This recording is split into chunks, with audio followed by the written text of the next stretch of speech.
หมายสูงพี่น้องผู้ปันแห้งสื่อข่าวเซียนมีเดียเขาดังเสียงนะครับเนาะมื้อในก็แม่นยาในวันที่21เดือนธันวาคม2026นะครับบุญดาในรายการข่าวขาดตอนได้ก็เดียวตั้งข่าวเงาเกี่ยวกับไปลองย้อนประซึกมันติ๊กจะหาปริมาณสูงซึ่งได้ดับซึกซึ่งได้ SPP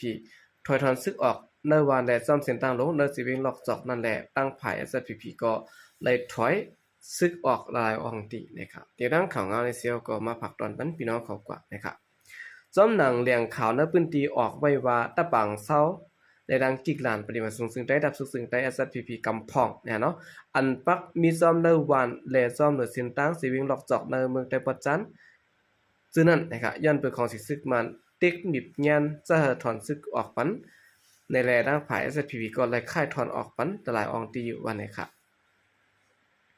ว่าสิของสิซึ่งมันที่สั่งหาตับซึกปริมาณสูงซึ่งได้ SPP ถอนค่ายตะปางเซาอันมีในเส้นตั้งเกี่ยวกูอ่างโตในสิเวงล็อกจอกจากนั้นตะปางเซาซึกได้อันปักไว้จอมได้วานฉะนั้นก็ถูกยาซึกมันสังหาถอนค่ายออกปันแท่งนะครับย้ำอยู่ในปริมาณสูงซึ่งได้ตับซึกซึ่งได้ SPP อันมีไว้เนเอิงยานตุยงาจอกนะครับในสิเวงล็อกจอกนั้น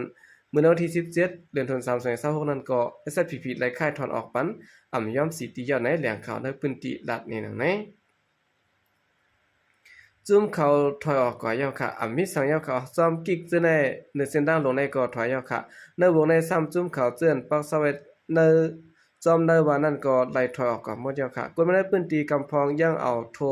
กวาดโตต่างเอา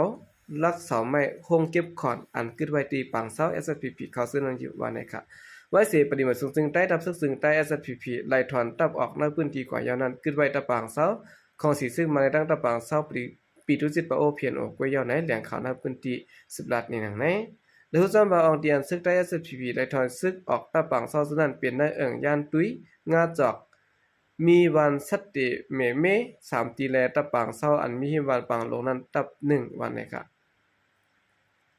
ปอดเหนือเส้นทางย่องหอยลอกจอกจอกกูนั้นมีหลานกดทัดซึกใต้อาเซียในดัง SPP ในดังปิตุจิตปะโอเพียนโอในดังของสิซึกมันหลายตีเสียตาก็ภายของสิซึกมันในที่สังหาซึกใต้ SPP ถอนซึกออกกล้วยวันนะครับดีนะสิเวลอกจอกนั้นนอกเสียของสิซึกมาตั้งปิตุจิตปะโอเพียนโอตั้งซึกใต้อาเซียและซึกใต้ SPP ตั้งตับซึกธนูตี PLA ซึ่งในก็ปักอยู่เศร้าไว้นะครับอันนี้ก็เป็นข่าวเงานะครับเอาไว้เสียซึกมาที่สังSPP ถอยซึกออกแล้วนะครับถ้าภาย SPP ก็อะไรถอนซึกออกอะไรอองตีเนาะมันจะเป็นซ่อมกิกหลานอันยามปักเศร้ามาในวันซึ่งในก็เลยถอยออกมาอย่างนะครับสืบสิแนวข่าวขึ้นมาถ่อมด้วยข่าวเงาเกี่ยวกับเวลาปริมาณกดทัดลดก๊าซเสื้อซ่อมหมายมีวันกิกและวันกูยินเบอร์หลายสินป้าในเขาตาเดลดย้อนการจะน้ำมันจากในสิแลซึ่งมันยึดเมืองออกมามีมากเนาะหาด้วยจอมเบอร์หลายสินลดกิกลดกูสิแลจังออกเคลื่อนจอมวันกิกวันกูตั้งแต่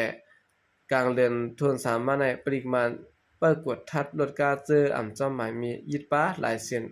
ลดก๊าซที่เวียงตนตีจึงได้ปัจจันนะครับกลใจเวียงตนตีก็1 ลัดกว่าดังสิข่าวพุทธเขาว่าเขาจะลดก๊าซเสื้อตีไลขี่วันกิกและวันกูนั่นเสียตีปากา W มีบ่หลายเส้นกาไตก็คาไตก็ป้ากว่าเขาเบิ่งลงมันเขาตีกดทัดตีเส้นตั้งลงขะว่าไหนพร้อมปริซึ่งมันกดทัดลดก๊าซตีวันกิกวันกูนั่นสังเจอว่าออกมาแม่นจอมวันปานใดจึงหมาบย้อนเงิน 10,000 เปียถึง 50,000 เปียเบิ่งลงเตปรากฏทัดตีในเส้นตั้งลงกลางเวงตนตีและปานน้ำมัน POC ซึ่งในว่าไหนเขา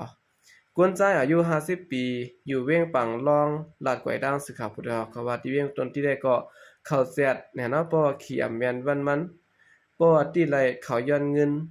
150,000 ต่อถึง 500,000 เปียนะครับไล่ปันเหมือนกันค่ะเขาต้วยก้นสิได้ย้อนเขามังวันในทัดป้าหลายสินมาวันก็ทัดป้าค่ะมีหน้ามือเขาหมดแลบ่ย้อนเงินก็กะไล่ปันค่ะว่าไหนมื้อหนังในก้วยหนังเก่าที่เวียงนำสังจึงได้บ่จานก็แต่กลางเดือนธันวาคมมาในปริซึกมันปรากฏทัดลดก๊าซตีวันกิกวันกูตีกลางเวงน้ำจังสิแลกดทัดป้าวัดว่าหลายเส้นนะสังสวัสดิ์ยอบหลายซึ่งยึดเสียนไว้ยาวกวนในเมืองในพื้นที่ไหลปันเงิน 50,000 เปียกว่าถูกเอาขึ้นในเขากวนซ้ายอายุ50ปีกวนเวงน้ำจังลัดกวยดังสื่อข่าวพุทธเขาว่าปนมา 3-4 วันแน่ยอบเสเอาโตกว่าไว้ตีปางปิดหมากหนังแทงวันก็แล้วเอาเงินกว่าถุดขึ้นเขาก่อนนั้นยันเปิ้นมีลูกอ่อนG12 ตอบลิกไว้และเข้าไปตีแท้ๆแ แต่เมื่อในก็ได้ก็เข้าเตใกล้ๆตี้ยาวค่ะน้ำมันก็หาซื้อยับนะครับเมื่อเร็วว่าแนะยามเดี๋ยวที่เว้งน้ำจังในน้ำมันจากถาดสี1ลิตรละเต็มมีอยู่หมอก4เฮงเปียนะครับเนาะบางตีบางเจเว้งกาคันสูงเหลือนั่นค่ะ2ปุ่นเขาใครซื้อน้ำมันก่อมไรค่ะซื้อไรจอมหนังปั้นน้ำมันเขามักตัดไว้กล้วยเขาเหมือนเจ้าหนังเจ้าหันขายน้ำมันตีเว้งน้ำจางปังล่องกุนเฮงโคลำจุนในมักตัดไว้ว่าเพราะว่าเป็นการลำหนึ่งใส่น้ำมันไหล30,000เปียค่ะลดเครื่อง3สไลด์หาเฮงเปียเขาต่อวันกล้วยแลเฮ็ดให้คนเมืองอย่าผืดหากินเด้งต้องว่าไหนค่ะนางยิ่งอยู่ที่เว้งกุนเฮงลัดไว้ด้านสื่อข่าวพุทธเขาว่าน้ำมันดีวานในไรซื้อ1ลิตรละเสเฮงเปียค่ะเราเดี๋ยวนี้เป็นพ้องอิดเข้ากับแลโลน้ำมันหนาเขาน้ำมันซ้ำหาซื้อหยับค่ะไร1วันอิดกล้วยแลหยับตาก้นเฮ็ดสวนเฮ็ดไข่ตะเดี๋ยวนี้เปิ้นอ่ำจะวัวกว่าเย้าแลเครื่องจักรตัวไหนก็บ่มีน้ำมันก็เฮ็ดสร้างอำไรว่าไหนค่ะจึงเมืองเอ็นแห้งอย่าตีตะวันออกกลางเปลี่ยนแปลงตึกกันนั้นจึงเมืองอะไรเมืองอีกปรางเมืองมันทุบลองอย่าผึดน้ำมันจากน้ำมันเจือไฟซึ่งไหนนะครับเราถึงย่ำอยู่ในปางตึกเมืองเอ็นแห้งอยากตีทุ่งตะวันออกกลางนั้นตึกสืบเปลี่ยนหาวแห้งสายน้ำฮอมุดอันรองอย่าดากลเมืองต่อสงกาขายน้ำมันเมียนนั้นตึงยาปิกไว้อยู่นะครับอันนี้ก็เป็นข่าวเงาที่เมืองโฮมตุ้มเนี่ยเนาะทางฝ่ายซึ่งมันก็ได้ก็หาเงินเข้าทองเข้าแทงเยอะนะครับสืบสิแนวข่าวขึ้นมาถ่อมด้วยข่าวเงาเกี่ยวกับเวลงอายุเตรียม18เย้าลายไม้พังซึ่งมันหลากลงรถเนอสิเวงตวนตีเนี่ยครับติเวงตายะเนี่ยเนาะสิเวงตวนตีจึงได้ปัจจานั้นก้นกว่าตาไปตั้งอันเข้าแลออกเวียงนั้นซึ่งมันปะกิกหลานกดทัดเนี่ยเนาะไม้พังมาปงตินสังสว่าอายุเตรียม18เย้าแลอ่ำแลกลายไม้พังในจึงซึ่งมันหลักลงรถก้าวว่าไหนครับซึ่งมันปะกิกแต่กดทัดเฮ็ดไหนมาเจมเมอร์โคลนทน3เลยค่ะกดทัดตั้งรถต่างก้นรถเจอคือเคลื่อนในรถก้าต่างปุ่นซึ่งในป้านะคะก้นเจออายุเต็ม18เย้าสังว่าอ่ำแลกลายไม้พังซึ่งหลักลงรถก้าสิแลมาเงินหนึ่งก็อ่ำแต้มเลย50,000เปียนะครับเพราะว่าปันเงินจังปล่อยปันขึ้นในเจ้าก้าอายุ40ปีปลายอันญาติยับยันเงินนั้นหลัดไว้ด้านสิข่าวพุทธเขาไว้หนังในพอถึงกิกไหลไหนลงกว่ารายงานตัวเขาแล้วหมายพังก้นขี่รถมาจอมจุนั้นกว่าในเขาค่ะเขาเตทัดถามแต่ถามเลยเขาด้วยหมายพังเสียแล้วมาด้วยหน้าก้นกำก็พอห่างพังเด้อห่างพังนั้นอ่ำเหมือนกันตั้งห่างเจ้าของมันก็เขาทัดถามแฮงเนี่ยเนาะพอหันหมายพังอันนำแดกลายไว้ในแต่ก็กำพองก็ญาย้อนเงิน50,000เปียกำพองก็ญาย้อนเงิน100,000เปียลูกก่อนนะครับมาปองมาย้อนข้อมูลที่ก้นขี่กาก็มกาย้อนเงินปาตีก้นขี่กาทางลูกก่อนจังปันดัดกิกหลานว่านะครับ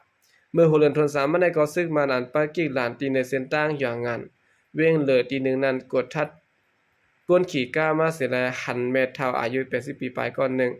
เหนือลวดเผื่อทัดไม้ผางยาวแน่ว่าไม้ผางเมทเท่าอ่ำไล่แลกไว้ในเสียแล้วไทยกินเงิน80,000เปียไหนคนเมืองเวงวันงก่อน1ลัดป้าไว้หนังไหนโจการเมืองการซึกยุ่งยากมาในซึกมันกดทัดในเวงนอกเมืองอย่างงานเฮาแฮงบางปอกกึ่งกลางเอาแห้งซึกเข้าทัดเฮินเยในปอกนาเวงนะครับตีในเส้นด้านวันงาเป้านั้นก็กิกหลานซึ่งมันเขากดทัดดดกาเฮาแห้ง3ตี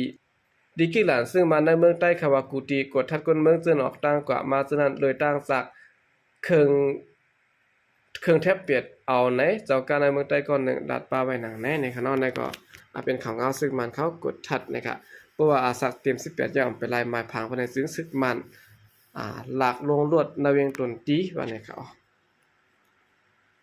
โอเคกำเดินซึ่งในก็ยินจมนับอย่างกลุ่มมันถึงพี่น้องผู้กำแถมปัญหาเขาทางเสียงอยู่ค่ะยินจมนับอย่างนำเสียข่าวใจก็ดีมาส่งค่ะ